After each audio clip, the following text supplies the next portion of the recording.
Como les había yo dicho, el cuento en la Edad Media fue muy importante y ayudó en muchos sentidos a difundir el pensamiento mágico que existía en ese momento. Pero después el cuento se fue moviendo y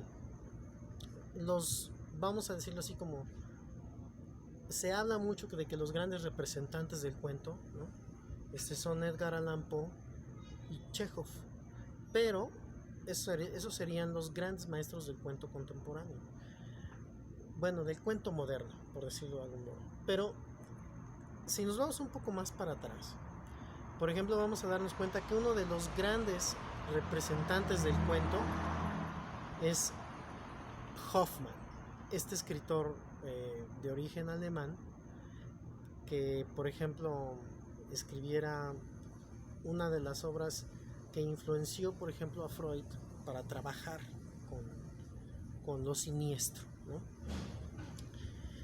Con el concepto de lo siniestro. Pero no solo fue Hoffmann, sino fueron muchos más. Y es con el gótico con el cual empieza a trabajarse mucho todo lo que tiene que ver con la literatura de este tipo.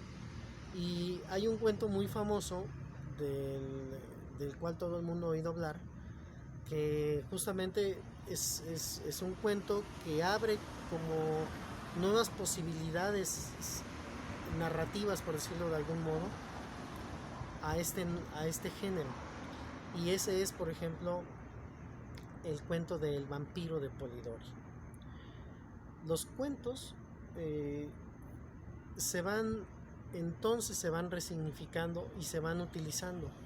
En muchos sentidos hubo cuentos que se utilizaron pues en un tiempo, por supuesto, sobre todo en la Edad Media. Muchos de los cuentos eran con la finalidad de educar de algún modo a las personas, a los niños, ¿no? Para que cumplieran o hicieran cierto tipo de actitudes. Pero después esto se fue modificando, ¿no? Y fue cuando llegó la parte de la literatura gótica, y la literatura gótica le da otro aire a todo lo que tiene que ver con el cuento, y es a donde empiezan a surgir todos estos cuentos acerca de los vampiros y de seres de este tipo, ¿no? Que después se van utilizando, ¿no? Por ejemplo, Guy de Maupassant, ¿no? Trabaja mucho también con este tipo de textos, ¿no? Y todos ellos se ven influenciados por todo este tipo de narrativas. Entonces, por ejemplo, les voy a enseñar después algunos ejemplos de cuentos, ¿no? Pero, por ejemplo, ya es pasando esta parte del gótico cuando empiezan a popularizarse muchísimo los cuentos. Los cuentos en el siglo XIX empiezan a ser publicados por los periódicos, ¿no? Y sobre todo empiezan a tener un gran éxito porque también la gente se reunía en las noches y leía estos cuentos, y funcionaban como una especie como de entretenimiento para antes de dormir. Entonces esa era como la gran virtud del cuento. Esta gran virtud justamente del cuento es la que retoma uno de los grandes maestros del cuento moderno, que es Edgar Allan Poe. Edgar Allan Poe le gusta mucho el cuento y se siente muy cómodo con el género del cuento, al menos es lo que dice Cortázar, ¿no? Justamente porque en la brevedad él ve grandes posibilidades de tratar con el lector, de entrar en la psique del lector, de moverlo, de sacudirlo. Entonces, justamente esa es como la parte interesante que descubre Edgar Allan Poe, la brevedad. Como la brevedad le permite a Edgar Allan Poe poder continuar con el lector, ¿no? Entonces, eso es lo que le llama a Edgar Allan Poe poderosamente la atención, a tal grado que, por ejemplo, cuando él escribe acerca de cómo se debe de hacer una obra literaria, ¿no?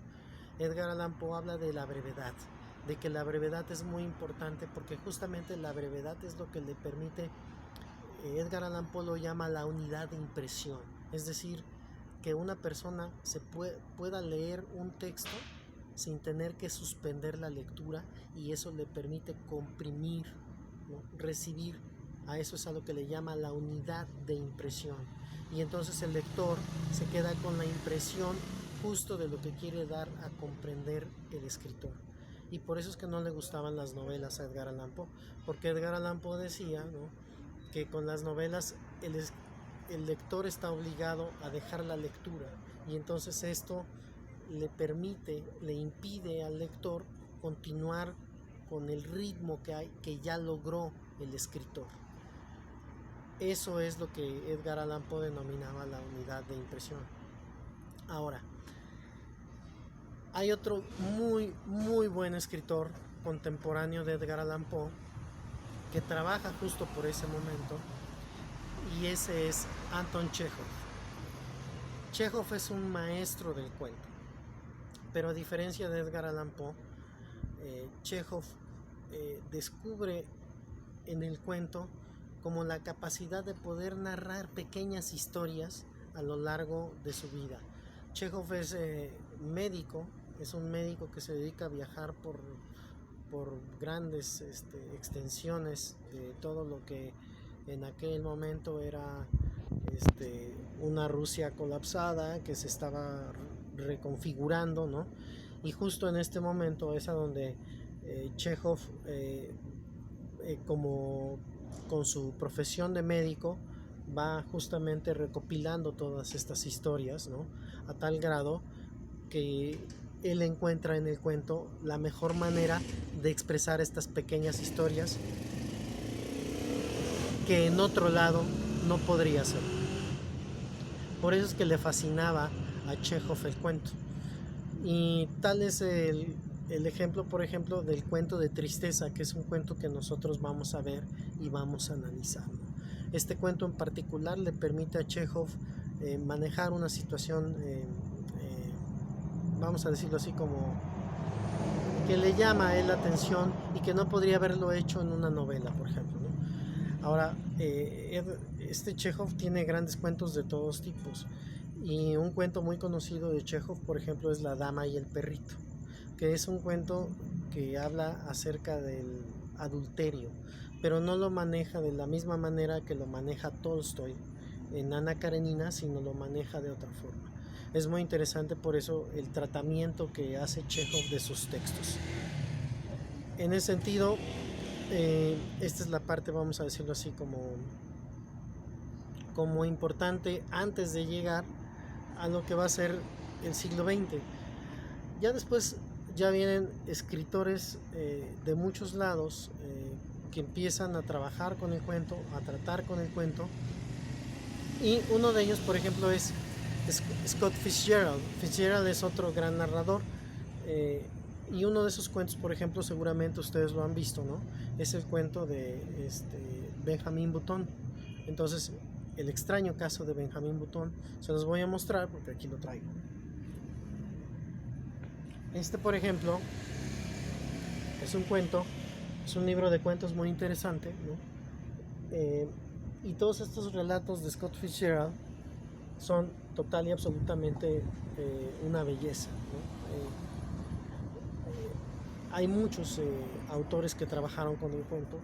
Uno de estos autores, por ejemplo, es William Faulkner. William Faulkner trabajó mucho el cuento, y la influencia de Faulkner en la literatura latinoamericana es importantísima, porque Faulkner influyó a Onetti, a grandes escritores como Onetti o como Juan Rulfo, por ejemplo, ¿no? Entonces, esos, por decirlo de algún modo, son como los grandes autores del cuento. En el siglo XX, el cuento adquiere otro matiz por completo, ¿no? Y son varios los escritores que hacen muchos cuentos, ¿no?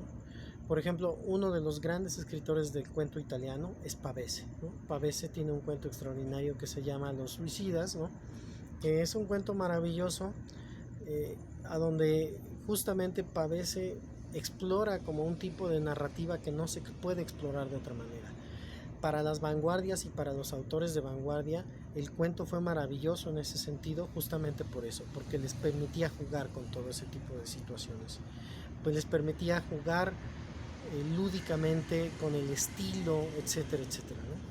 Entonces, después el cuento se reconfigura, ¿no? Y eso vamos a hablar un poco de eso más adelante, pero hasta aquí vamos a quedarnos en esta parte de este segmento. Gracias.